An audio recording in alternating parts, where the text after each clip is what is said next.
In 1938, the Technocrat magazine defined technocracy as the science of social engineering, and there's a reason for this. They imagined how technocratic ideals could be used to control a global economic system, and they devised a political ideology around that core tenet. These two concepts are inextricably linked, and you cannot have one without the other. The very nature of their goal, to develop a new global economy, well, they would have to drastically alter human behavior. Therefore, it is inherently connected to mass manipulation and propaganda. And so, over time, they developed tools to forge pathways into the human psyche. And today, well, we see the effects of this at damn near every turn. So, in other words, we are living through the consequences of this big idea, and our path to dystopia was outlined in the documents Silent Weapons for Quiet Wars.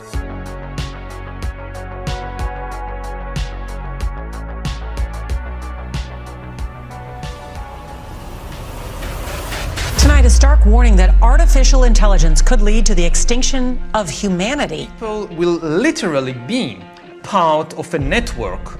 All the bodies, all the brains would be connected together to a network, and you won't be able to survive if you're disconnected from the net. Because your own body parts, your own immune system, perhaps depends on being constantly connected to the colony, to the network. The new powers that we are gaining now, especially the powers of biotechnology and artificial intelligence, are really going to transform us into gods. And I don't mean this as a kind of literary metaphor, I mean it in a literal sense, that humans are acquiring divine abilities, especially the ability to create and to design life, or have control over the new big data algorithms. Of 8 billion people in the world, the vast majority will stay just ordinary Homo sapiens, and they are likely to lose their economic value, their political power, their control over their lives. And we are likely to see an extremely unequal society in which a very small elite, either of upgraded humans or of those humans who own the master algorithms. You know, the whole idea that humans have, they have this soul or spirit and they have free will and nobody knows what's happening inside me. So whatever I choose, whether in the election or whether in the supermarket, this is my free will, that's over. Free will, that's over. That's Over. Today, we have the technology to hack human beings on a massive scale. Yeah, I mean, everything is being digitalized, everything is being monitored. In this time of crisis, you have to follow science. It's often said that you should never allow a good crisis to go to waste, because a crisis is an opportunity. Which I think is maybe the most important development of the 21st century, is this ability to hack human beings, to go under the skin, collect biometric data, analyze it, and understand people better than they understand themselves. This, I believe, is maybe the most important event of the 21st century. Yes, that's right. In 1986, a strange and appalling document was uncovered by an employee from Boeing, of all places. The name on this report was, as stated, Silent Weapons for Quiet Wars, and it contained a technical manual on how to manipulate the masses and create a system of total control, with the fittest as rulers and the lower classes as slaves. Now, this was initially published in 1979 to celebrate the 25th anniversary of the Quiet War, and it was written for people invited to the project because of their, and I quote, ability to look at human society with cold objectivity, end of quote.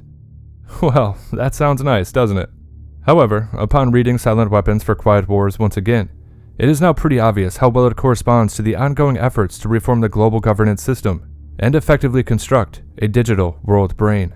In fact, Klaus Schwab and the infamous EU tyrant Ursula have talked about creating this, digital brain for the world. Just would like to highlight what you said about the European Chips Act, because it's a very important step to create the physical brain for digitalization and to have it located to a certain extent in Europe. I also, your reference to the Klaprow report, Rome report, the forum at that time launched actually the Klaprow Rome report. So, okay, these ideas go back to the science fiction writer and Fabian Society member H.G. Wells and his vision for this world brain, as well as the technocratic economic management system that was developed by M. King Hubbert and Howard Scott at Columbia University in the 1930s. And they called this the Technocracy Study Course. However, the technology available at the time was insufficient for effectively operating such a system. But it did not stay that way for long. Military research during World War II would pretty much change everything. In a very, very short time span, the electronic computer, linear programming, and the transistor were developed. And so, in the late 1940s, it was suspected by those in positions of power that future advances in computer technology would make it possible to automate society and control the world by the push of a button. This became the priority for big places such as the Rockefeller Foundation and the Ford Foundation. And so, closely connected to this technological development was the new science of cybernetics, which was made possible by grants from the Rockefeller Foundation. Wow, would you look at that? Yes, in 1948, MIT mathematician Norbert Wiener published his groundbreaking book on cybernetics. This would be a guide for all future developments. Another component of these efforts was, according to Silent Weapons for Quiet Wars, the Harvard Economic Research Project that ran between 1948 and 1952. This, of course, was also funded by the Rockefeller Foundation. The project laid the groundwork for the discipline of economic and social engineering, and was based on Soviet-American Wassily Leontief's input-output analysis. And so, if you did not know, that's a technique used in economics for tracing resources and products within an economy. And again, yes it is, it's all about controlling the resources of the world. So, doesn't that sound familiar? Yeah. And I quote from page 7 of Silent Weapons for Quiet Wars. All science is merely a means to an end. The means is knowledge. The end is control. Beyond this remains one issue. Who will be the beneficiary? So yes, who will benefit? Well, all I know is that it certainly will not be us. That's for sure. And so, according to this document, it was decided by the international elite to use economic engineering as a silent weapon against the masses at a meeting in 1954.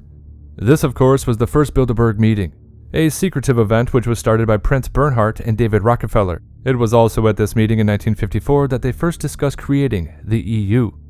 And, not surprisingly, their view of the common man was based on a harsh, elitist mindset, and I quote, "In view of the law of natural selection, it was agreed that a nation or world of people who will not use their intelligence are no better than animals who do not have intelligence. Such people are beasts of burden and stakes on the table by choice and consent." Now, okay, that is crazy, but their objective was to shift wealth away from the, and I quote, "the undisciplined and irresponsible masses to the self-disciplined, responsible, and worthy few, and to create a totally predictable economy that they can manipulate at their will. And I quote, "This form of slavery is essential to maintain some measure of social order, peace, and tranquility for the ruling upper class," end of quote. And so, in order to attain a world monopoly on energy, raw materials, goods, and services, it was crucial to have the first knowledge of all factors influencing the economy.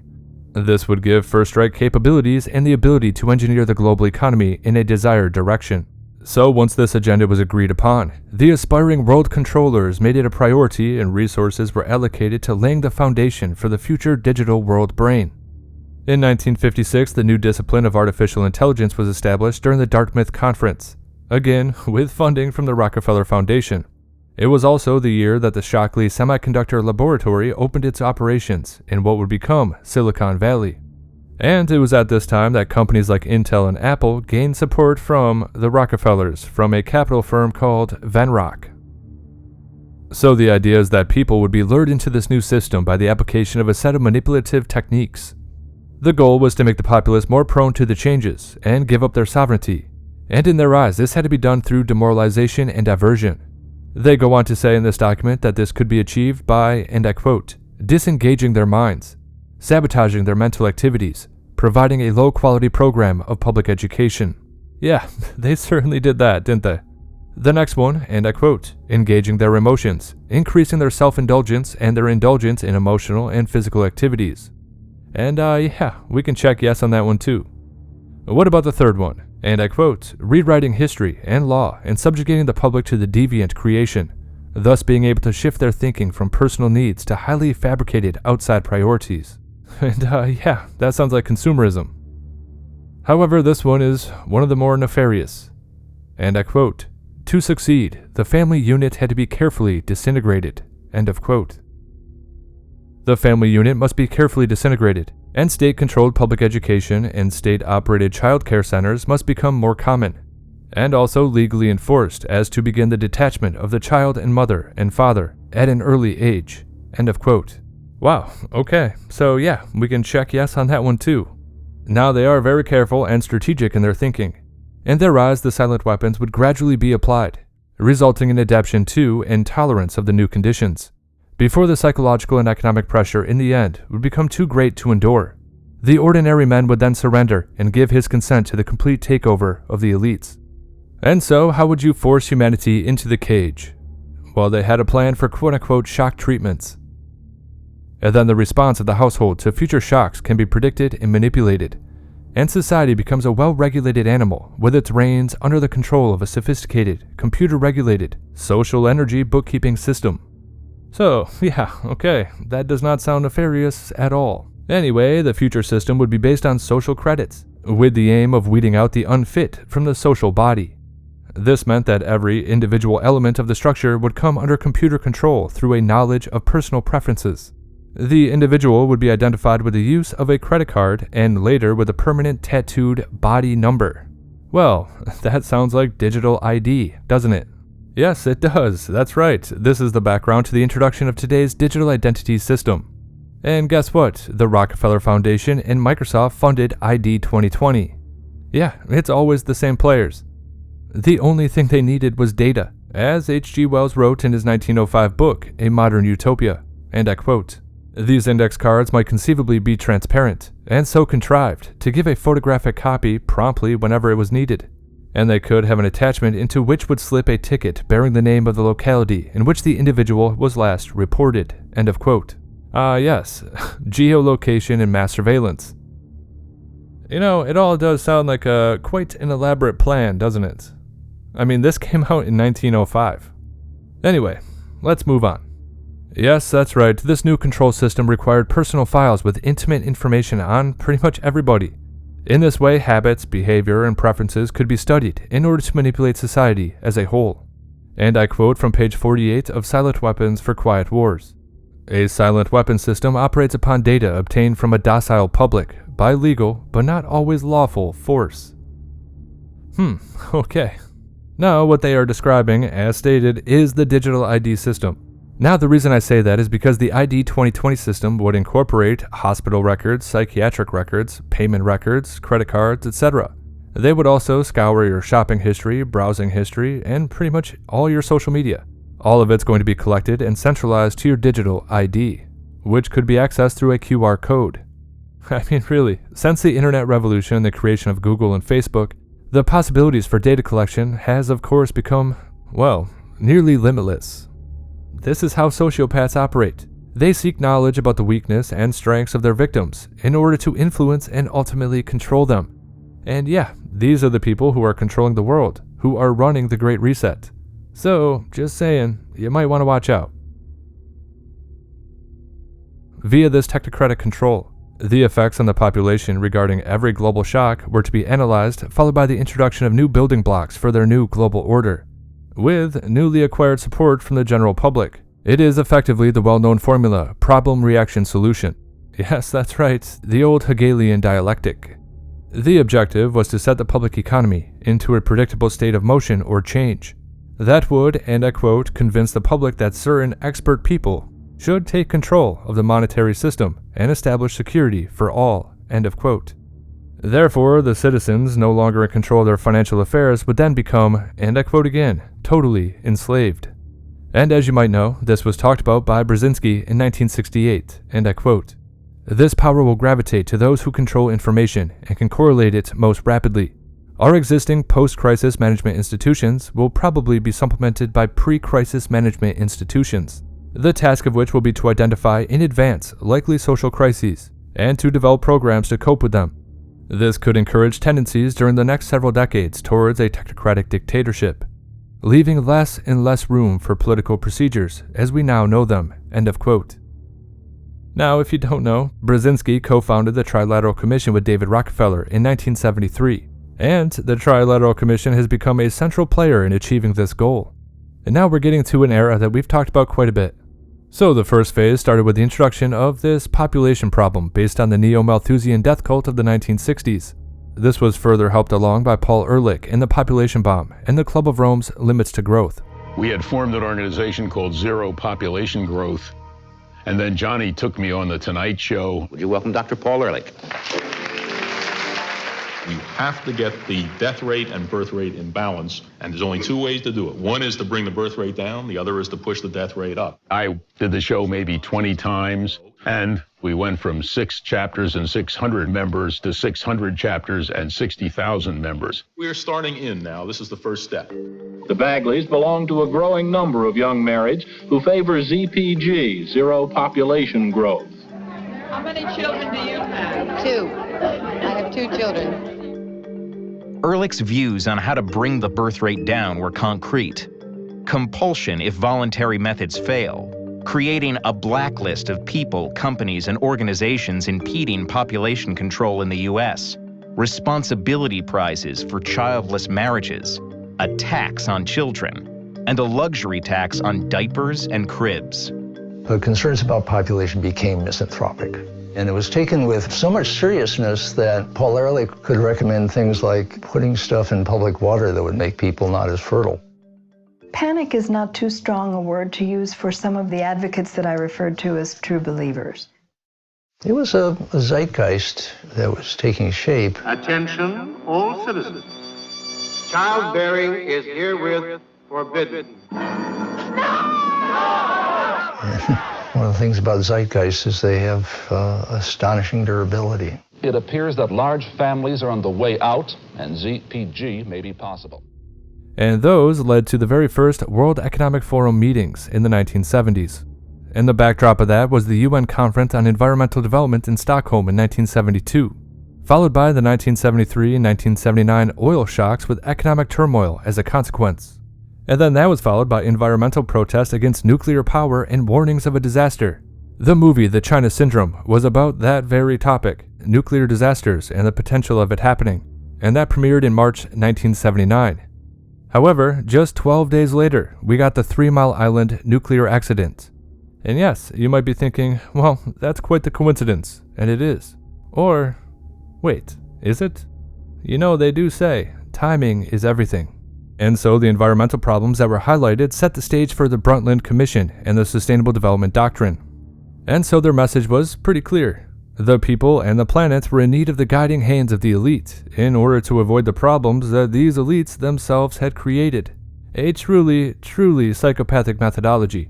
And so their framework for policy change, labeled the Policy Life Cycle, was developed by a Dutch professor and was evaluated in 1991 by the Trilateral Commission, with the introduction written by David Rockefeller. Well, it did present an ambitious action plan to change the global system into their preferred direction. The goal was to set up an Earth Council to manage global affairs. And so from there, the next stage was introduced after the Earth Summit in Rio de Janeiro in 1992, with its adoption of Agenda 21, which, by the way, Nancy Pelosi personally signed us onto. Outlines a comprehensive national strategy for sustainable development in accordance with the principles of Agenda 21, to be coordinated under the leadership of a specific office and at the direction of a high-level government official. And so Agenda 21, which would later become Agenda 2030, well, they constitute the blueprint and commandments of the elite's population control agenda. However, from here, let's talk about their shock strategy.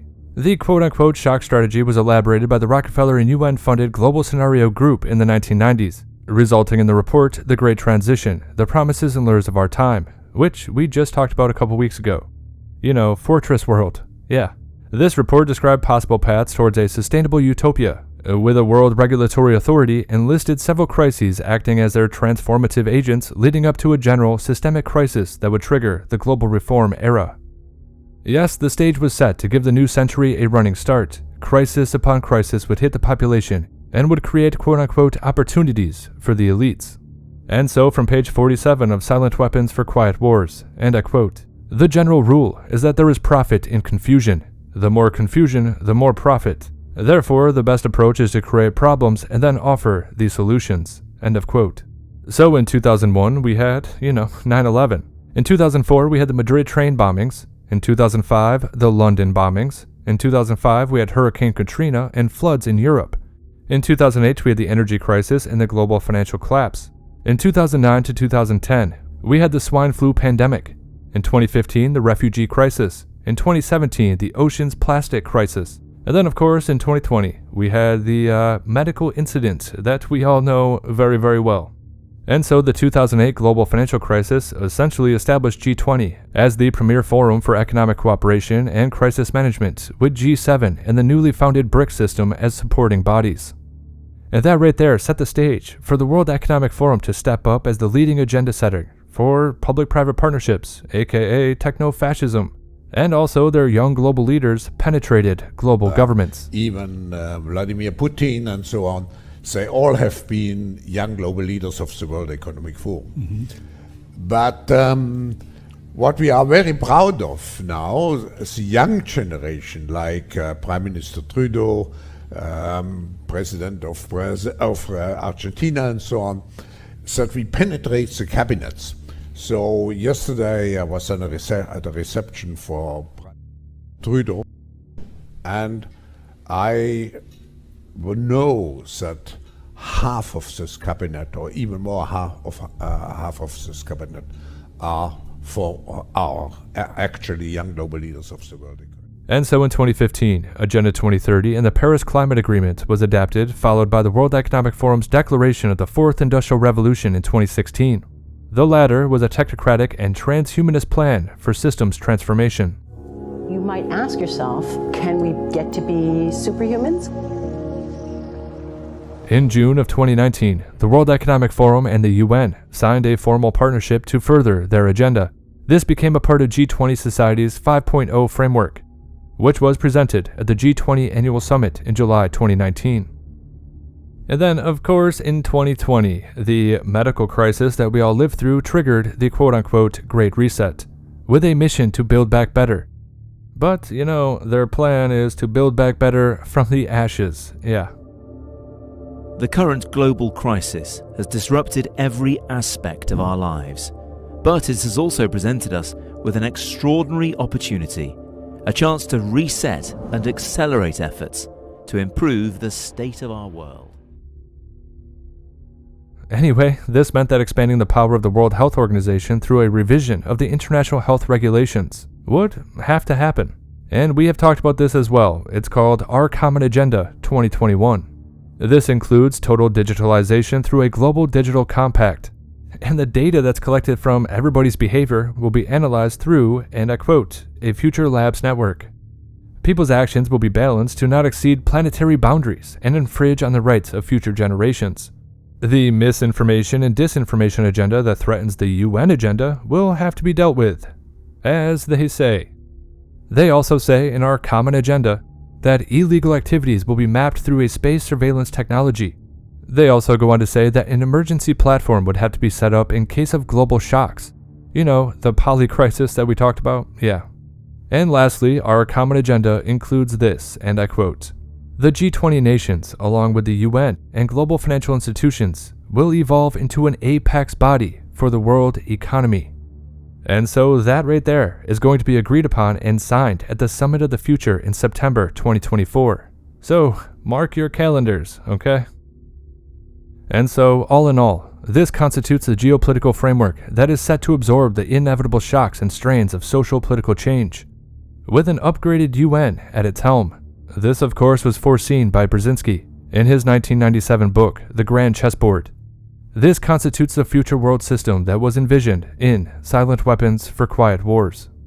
It is only a matter of time before the new breed of private programmer economists will catch on to the far-reaching implications of the work that began at Harvard in 1948. The speed with which they can communicate their warning to the public will largely depend upon how effective we are at controlling the media, subverting education, and keeping the public distracted with matters of no real importance. End of quote. So, okay, he's not really expressing concern over what he's doing to humanity. He's expressing concern that we are going to be able to stop him. This is where we are at this very moment. There are cracks appearing in their quote-unquote perfect order. It is crucial that we wake up right now and join together and expose these dark aspects before the cage closes on us forever.